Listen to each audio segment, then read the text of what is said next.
Everyone, আসসালামু আলাইকুম। Welcome back to my channel. This is me Mimi Akter Maya and welcome to my new another mini vlog. তো আজকে আমি নিজের হাতে পুডিং তৈরি করব, তাই সব কিছু রেডি করে নিচ্ছি। এখানে 1 কাপ গুঁড়ো দুধ, 1 কাপ চিনি, 2টো ডিম এবং টিফিন বাটি নিয়ে নিয়েছি।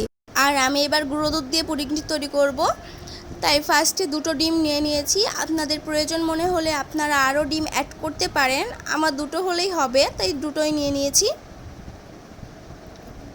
তো তারপর ডিম দুটোকে ভালো করে ফেটিয়ে নিচ্ছিলাম। তারপর ডিম দুটোকে ভালো করে ফেটিয়ে নেওয়ার পর এখানে অ্যাড করছি চিনি। আপনারা মিষ্টি যেমন খেতে পছন্দ করেন সেভাবে কমিয়ে বাড়িয়ে নিতে পারেন চিনির পরিমাণটা।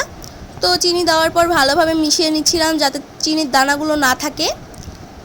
তো খেয়াল রাখবেন চিনির দানা যাতে না থাকে, ভালোভাবে মিশিয়ে নিতে হবে। এটা ভালোভাবে মিশানোর পর আমি সাইডে রেখে চলে আসলাম রান্নাঘরে এসে চুলায় একটি পাতিলে পরিমাণ মতো পানি দিয়ে তাতে গুঁড়ো দুধ দিয়ে ভালোভাবে মিশিয়ে নিচ্ছিলাম যাতে কোনো দানা না থাকে। তো এটা ভালোভাবে বলক দিয়ে ঘন করে নিতে হবে। তো আমি এটা নেড়ে চেড়ে অনেকক্ষণ নাড়াচাড়ার পরে ঘন হয়ে আসলে নামিয়ে ঠান্ডা করতে দেই। ঠান্ডা করার সাথে সাথে আমি ক্যারামেল তৈরি করতে চলে আসলাম টিফিন বাটিতে করে। তো এটা আস্তে আস্তে নাড়তে হবে যাতে লেগে না যায়। তো ক্যারামেল তৈরির পর আমি যে দুধটা ঠান্ডা করেছিলাম সেটা আমি ডিমের ব্যাটারে ঢেলে নিলাম। তারপর দুটোকে ভালোভাবে মিশিয়ে নিচ্ছিলাম।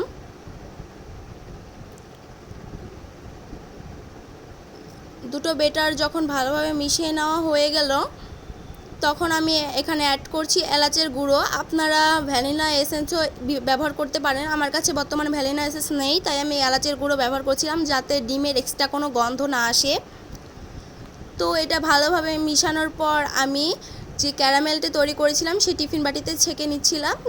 ছেঁকে নিলে হয় কি, পুডিংটি ভেঙে যাওয়ার কোনো ভয় থাকে না, একদম সুন্দরভাবে বেরিয়ে আসে।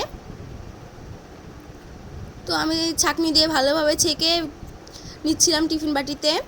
আর আমার সেই ছোটো টিফিন বাটিতে হয়নি, ব্যাটার একটু বেশি হয়েছিল, তাই বড় টিফিন বাটিতে নিতে হয়েছে। তারপর একটি চুলায় একটি পাতিলে পানি দিয়ে টিফিন বাটিতে বসিয়ে দিলাম। আধা ঘন্টা পর নামিয়ে নিলাম। তারপর একটি ছুরির সাহায্যে সাইড দিয়ে এভাবে কেটে নিচ্ছিল আম্মু, আর এই কাজটি আম্মুকেই করতে দিয়েছি। এই কাজটি করতে আবার ভীষণ ভয় করছিল যদি ঢেলে পড়ে, তাই। তারপর আম্মু টিফিন বাটিতে উল্টে পুডিংটি বের করে নিয়ে আসলো। আর দেখুন কি সুন্দরভাবে হয়ে এসেছে, মাশাল্লাহ অনেক সুন্দর হয়েছিল পুডিংটি। দেখলেই বুঝবেন সব দিকে পারফেক্ট হয়েছে।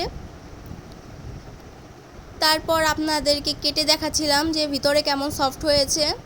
আর আমি যেহেতু প্রথমবার বানিয়েছি জানি না কেমন হবে, আলহামদুলিল্লাহ অনেক ভালো হয়েছিল। তো ভিডিওটি ভালো লাগলে আপনারা লাইক কমেন্ট শেয়ার করতে ভুলবেন না অবশ্যই।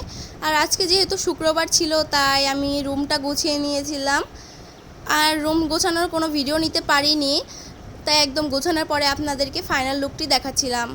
এটা হচ্ছে আমাদের লিভিং রুম। তো আমি সব কিছু সুন্দর করে ক্লিন করে নিয়েছিলাম, ফার্নিচার মোছা থেকে শুরু করে সব কিছু করেছিলাম। আজকে আমি সব কাজে আম্মুকে শুক্রবার দিন হেল্প করি।